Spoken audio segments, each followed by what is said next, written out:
I know there's one thing that I really appreciate, that you had this relentless drive to bring something that we started doing, and it's all because of you. It's a softball thing. Oh, yeah. I've seen it help bring the community together. It's what people talk about, they look forward to each week. My thought is explain how you came up with that idea and what it does for you, because that, I mean, literally that was from you. Yeah, I mean, it's always important to incorporate some other things into, you know, your treatment, especially, you know, to get everybody feeling comfortable. So I mean, sports has always been a big part of my life, and it just, I thought it'd be a good idea to, you know, check into some leagues, and then obviously run it by you, which you were in agreement that it was a good idea. So, you know, from there it was pretty easy, just asking the guys who wanted to play. You know, usually in treatment you got a bunch of former athletes who couldn't, you know, just got caught up in drugs. So it was fun and it was easy. We didn't have that great of a season, you know. We, I think we were 0-7, but it was a first time deal, and we got really good as far as the progress of the team, you know, as we went throughout the season. So.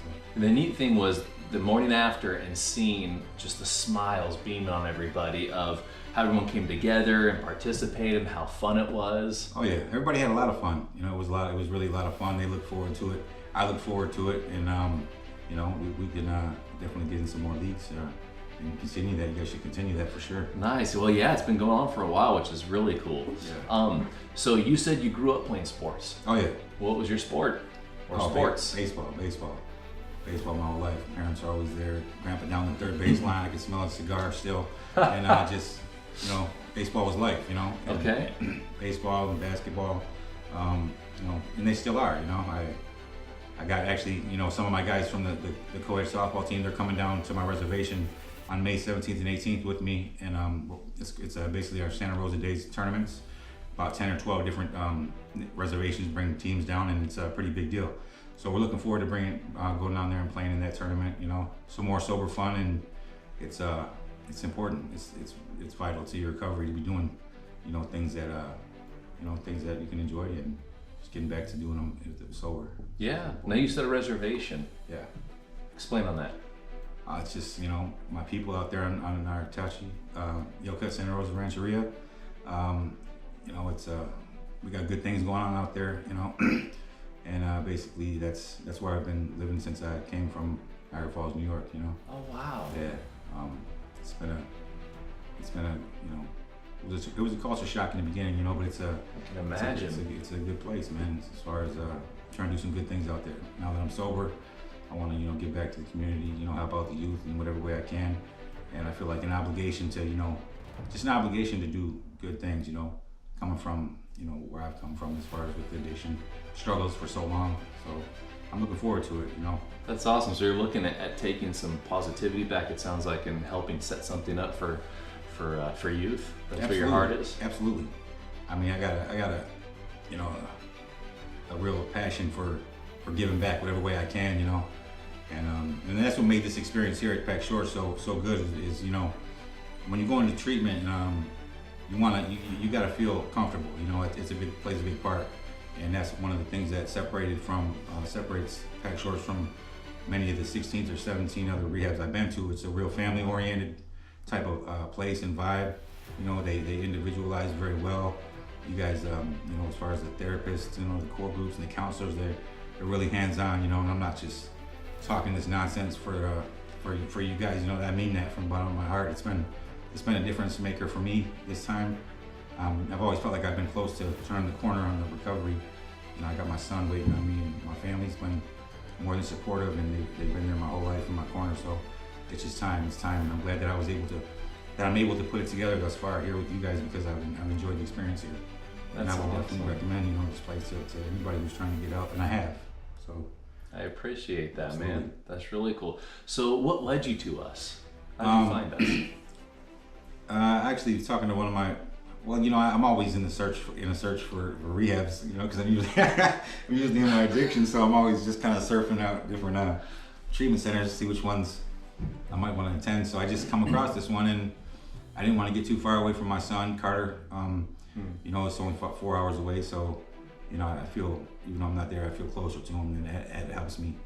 So yeah, but I mean, as soon as I got here, I knew I made a good choice, you know, and like I said, it's been a great experience, man. I've never been I'm more happy in my life right now than I've been since I can't even remember, you know.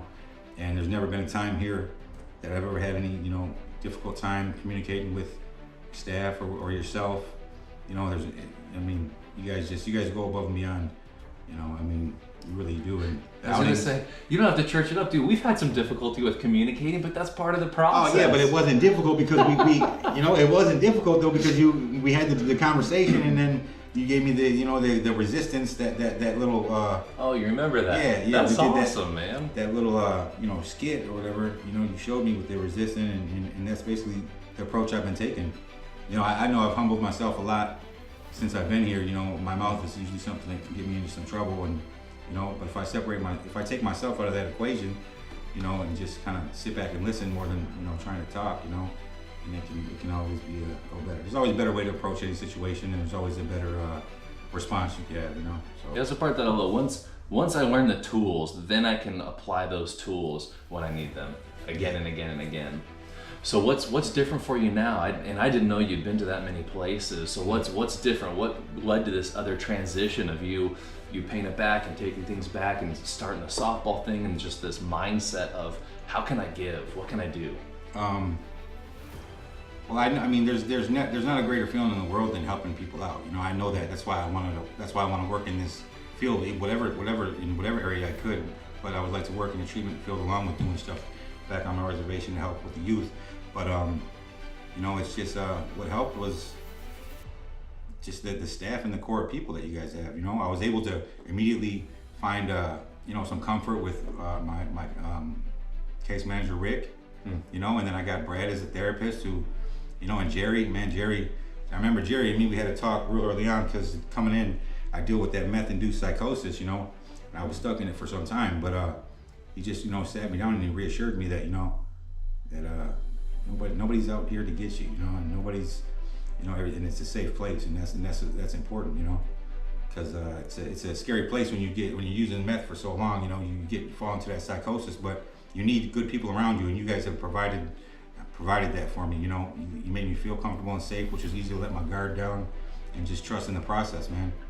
And that's what's important. You got to just trust in the process, and you know, it's also helped watching a lot of the younger guys come through here because I see a lot of myself in them, you know, and it's just puts me back in my place, you know.